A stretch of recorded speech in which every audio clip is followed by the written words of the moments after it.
हिंदी में यूपीएससी की तैयारी से संबंधित प्रोग्राम्स को देखने के लिए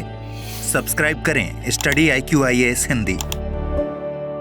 मानव अपने ज्ञान और विभिन्न प्रकार की रिसर्च के आधार पर यह अंदाजा लगाता है कि एक्चुअल में पृथ्वी चूंकि हमारा अपना ग्रह है और इसीलिए इसके बारे में जितना भी हम जानते हैं वह पर्याप्त है। यानी कि अब पृथ्वी पर जानने योग्य कुछ नहीं रह गया है। अब हमें नए नए चीजों के बारे में अध्ययन करना चाहिए, जैसे कि अंतरिक्ष, मंगल ग्रह, बुध ग्रह, यूरेनस, यूरोपा, इन सब के बारे में हमें अध्ययन करना चाहिए।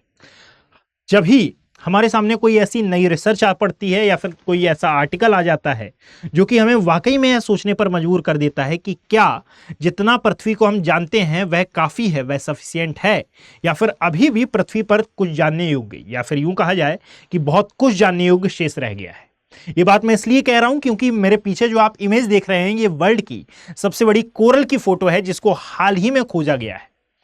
कारण यह है कि अभी तक वर्ल्ड की सबसे बड़ी कोरल अमेरिका की ब्लैक मॉम्बा को माना जाता था, परंतु जैसे ही यह आर्टिकल पब्लिश हुआ तो अब आई थिंक लगता है कि ब्लैक मॉम्बा से यह टाइटल छिनने वाला है। वीडियो में आगे बढ़े उससे पहले आप याद रखिएगा कि मैं इस पूरे वीडियो में कोरल की बात कर रहा हूं, ना कि कोरल शेल की, ना कि कोरल रीफ की। क्योंकि आज भी यदि आप वर्ल्ड की सबसे बड़ी कोरल रीफ की बात करेंगे तो यह ऑस्ट्रेलिया के पूर्वी तट पर ही मौजूद ग्रेट बैरियर रीफ को ही माना जा रहा है। यानी कि कोरल रीफ वही है, परंतु यदि कोरल की बात करें तो ये अब चेंज होने वाली है। अर्थात पहले जहां पर हम इस ब्लैक मॉम्बा को वर्ल्ड की सबसे बड़ी कोरल मानते थे, जो कि कुछ इस प्रकार की आपको दिखाई देती थी, इसके बारे में दावा किया जाता था कि इसे अंतरिक्ष से भी देखा जा सकता है। परंतु हाल ही में जो आर्टिकल पब्लिश हुए हैं और जो नई रिसर्च हुई है, जो समुद्र विज्ञानियों ने रिसर्च की है, उनके आधार पर दावा किया गया है कि इससे लगभग 3 टाइम्स बड़ी यह कोरल आपको सोलोमन सागर के आसपास के रीजन में देखने के लिए मिल रही है। यदि दोनों की लोकेशन हम देखें तो पैसिफिक ओशन में ही है,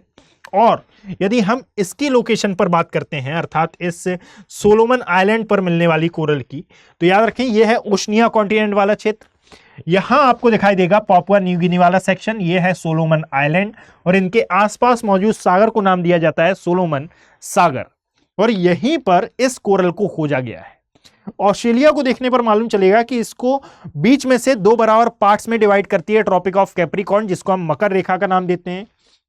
उत्तर में है भूमध्य रेखा और इसके उत्तर में है एशिया महाद्वीप, और यहीं पर आता है भारत, और इसके मध्य से होकर गुजरती है कर्क रेखा, और इसके मध्य के क्षेत्र को नाम दिया जाता है उष्णकटिबंधीय जलवायु, और जो सागरीय क्षेत्र मौजूद है इसे नाम दिया जाता है उष्णकटिबंधीय सागर का, जो कि बहुत ही ज्यादा एप्रोप्रिएट लोकेशन माने जाते हैं, बहुत ही एप्रोप्रिएट प्लेस माने जाते हैं इन कोरल के विकास के लिए। और इसीलिए यदि आप देखें तो ऑस्ट्रेलिया के आसपास वाले रीजन में और इस उष्णकटिबंधीय सागर में आपको कोरल रीफ जैसी विशेषताएं, कोरल जैसी विशेषताएं बहुत अधिक मात्रा में देखने के लिए मिलेंगी। अब चाहे वो भारत का एरिया हो, जैसे कि लक्षद्वीप जिसको हम कोरल आइलैंड का नाम देते हैं, मालदीव जिसको भी कई बार कोरल आइलैंड का नाम दिया जाता है, वॉल्केनिक आइलैंड का भी इसे नाम दिया जाता है, और साथ ही साथ यह ग्रेट बैरियर रीफ वाला सेक्शन, और अब ये कोरल जो कि सोलोमन आइलैंड के पास मौजूद दिखाई दी है। अब 3 टाइम्स बिगर, 3 टाइम्स इसको बड़ी इसलिए माना जा रहा है क्योंकि आप इसका आकार देखकर अंदाजा लगा पाएंगे कि यह 34 मीटर चौड़ी, 32 मीटर इसकी लंबाई बताई जा रही है, और लगभग 5.5 मीटर इसकी हाइट बताई जा रही है। यदि आप इसको आधार से लेते हैं तो, आधार से यदि आप इसकी गणना करते हैं तो, यानी कि सामान्य अवस्था में जिस अवस्था में हम कोरल को देखते हैं उससे बहुत अधिक बड़ी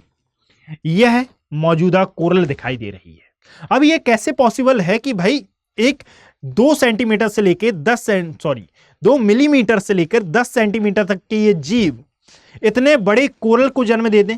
और इतने बड़े कोरल का ये निर्माण कर लें। तो याद रखें कि इसके बारे में जब स्टडी की गई तो मालूम चला कि एक्चुअल में ये जो कोरल हैं ये कॉलोनियों में निवास करते हैं, यानी कि कई प्रजातियों के कोरल रहते हैं और स्पेसिफिक प्रजाति अपनी एक स्पेसिफिक कॉलोनी बनाती है। और जब यहां पर कोरल विरंजन की बात हम नहीं करेंगे, जब ये इनकी डेथ हो जाती है तो डेथ होने की कंडीशन में अब आप पाएंगे कि भाई ये कई स्थानों पर एक साथ जमा होने लगते हैं, तो फिर ये उस स्थान पर इस प्रकार की जलीय संरचना जैसी दिखने वाली एक प्रकार की आकृति या फिर एक प्रकार की पूरी कठोर संरचना का निर्माण करते हैं, और यही कठोर संरचना हाल ही में इन जलीय वैज्ञानिकों द्वारा देखी गई है। याद रखें कि यह फोटो ली गई थी 24 अक्टूबर को और इसे पब्लिश किया गया है 14 नवंबर यानी कि आज ही के दिन। अब जरा ध्यान से देखें आप कि इनके इस कोरल के बारे में दावा किया जा रहा है कि यह लगभग 300 वर्ष पुरानी है। तो हाल ही तक इसको क्यों नहीं खोजा गया भाई? और इतनी पुरानी होने का दावा आप कैसे कर रहे हैं? क्योंकि एक्चुअल में किसी भी कोरल के निर्माण की जो अवधि होती है, निर्माण की जो प्रक्रिया होती है, ये बहुत ज्यादा लंबी होती है। और इस प्रोसेस में, इस पूरी कोरल के बनने की प्रोसेस में कई बार हम ये देखते हैं कि जलवायु परिवर्तन और वैश्विक तापन इसमें कुछ नेगेटिव एस्पेक्ट की भूमिका निभाते हैं। कारण यह है कि यदि आप वर्तमान में भी देखें तो जलवायु परिवर्तन और वैश्विक तापन के कारण कोरल व्यंजन की समस्याएं आपको देखने के लिए मिल रही हैं। और इसीलिए दावा किया जा रहा है कि यह 300 वर्ष से ज्यादा पुरानी हो सकती है। और इसमें जो पॉलिप्स की भूमिका रहती है, ये पॉलिप्स एक प्रकार के जटिल नेटवर्क की भूमिका निभाते हैं। याद रखिएगा कि ये जो कोरल कॉलोनियां हैं, इन कोरल कॉलोनियों में केवल और केवल एक ही प्रकार के कोरल मौजूद नहीं रहते, इनमें कई प्रकार के कोरल्स आपको मौजूद दिखाई देंगे। और याद रखें कि भाई ये जो कोरल हैं ये कई प्रकार के रंग बिरंगे कलर्स के बने होते हैं। इवन जिस कलर से मैं लिख रहा हूं आप इस प्रकार के कोरल भी देख सकते हैं, जैसा कि आप यहां पर देख पाएंगे। यदि आप इसको जूम इन करेंगे तो आपको विभिन्न प्रकार के कलर्स यहां पर मौजूद दिखाई देंगे। और किस प्रकार से इन कोरल का मिलना एक प्रकार से स्वस्थ पारिस्थितिकी तंत्र को दर्शाता है। ऐसा इसलिए है क्योंकि जलवायु परिवर्तन और वैश्विक तापन के कारण हम बोलते हैं कि समुद्री पारिस्थितिकी तंत्र बहुत ज्यादा खतरे में है और कोरल विरंजन की हम बात करते हैं। और जब ऐसी कोई संरचना हमें समुद्री पारिस्थितिकी तंत्र में देखने के लिए मिलती है तो ये पॉजिटिव न्यूज होती है हमारे लिए कि भाई जितना समुद्री पारिस्थितिकी तंत्र को हम खतरे में मानते हैं, एक्चुअल में ये इतना खतरे में है नहीं। और ये हमें यह भी संकेत देते हैं कि एक्चुअली जितना ज्यादा हम यह समझते हैं कि भाई हमने समुद्री पारिस्थितिकी तंत्र को काफी हद तक जान लिया है, अभी भी समुद्री पारिस्थितिकी तंत्र में, समुद्री खनिजों में अभी भी ऐसा कुछ है जो कि मानव नहीं जान पाया है। और यदि इसके आकार की बात करें तो सबसे बड़ा स्तनधारी जीव जिसको हम मानते हैं ब्लू व्हेल से भी बड़ा इसका आकार है। मतलब कि आप गैस कर सकते हैं कि इसका आकार कितना विशाल का है। यदि मैं बात करूं कि इस पूरे डेटा को आप कहां पर नोट डाउन कर सकते हैं, तो सबसे पहले तो यदि आपको इसकी पीडीएफ चाहिए हो तो आप geography bye Abhishek Kumar Telegram channel पर जाकर इस पूरी पीडीएफ को डाउनलोड कर सकते हैं। और यदि मान लीजिए आपको इसको नोट डाउन करना है तो नोट डाउन करने के लिए जहां पर आपने ओशनोग्राफी वाला चैप्टर लिखा होगा वहां पर कोरल का वर्णन अवश्य आया होगा, या फिर इंडियन ज्योग्राफी यदि आपकी कंप्लीट हुई हो तो वहां पर कोरल का वर्णन अवश्य आया होगा, जहां पर लक्षद्वीप की आपने बात की होगी। वहां पर आप इस पूरे नोट्स को अपनी कॉपी में नोट डाउन कर सकते हैं। और साथ ही साथ विभिन्न प्रकार की जो रिसर्च होती है ये आपके लिए बहुत काम की होती हैं, क्योंकि ऐसा कोई टॉपिक जब हमारे न्यूज़ में होता है या फिर जब कोई आर्टिकल पब्लिश होता है तो यहीं से क्वेश्चन बनने की संभावनाएं होती हैं। अब यदि आप 2025, 2026 या 2027 के यूपीएससी एस्पिरेंट हैं और आप स्टडी IQ IAS के हिंदी बैचेस को ज्वाइन करना चाहते हैं तो आप AKV लाइव कोड का यूज़ कर और नीचे कमेंट सेक्शन में जो लिंक दिया हुआ है यहां से आप डायरेक्ट इन बैचेस का पार्ट बन सकते हैं।